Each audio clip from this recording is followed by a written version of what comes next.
మనం చేసే వంటలు టేస్టీగా ఉండాలంటే, ఎస్పెషల్లీ ఫ్రైస్, ఏదైనా ఫ్రై కర్రీ చేయాలంటే దాంట్లో మసాలా ఒకటి యూజ్ చేయండి, మీకు అది చాలా టేస్టీగా ఉంటుంది.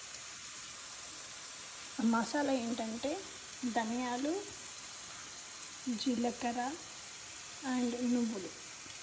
ఇవి మూడు.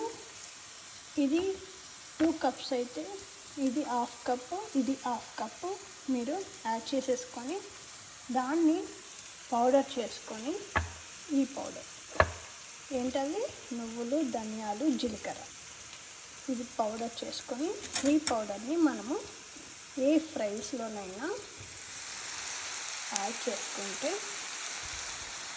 చాలా టేస్టీగా ఉంటుంది. అది కూడా మీకు బలం కూడా, ఎందుకంటే దాంట్లో మీకు ధనియాలు ఉంటాయి, నువ్వులు ఉంటాయి అండ్ జీలకర్ర ఉంటుంది కాబట్టి మీరు ట్రై చేయండి. టేస్ట్ ఎలా ఉందో నాకు చెప్పండి.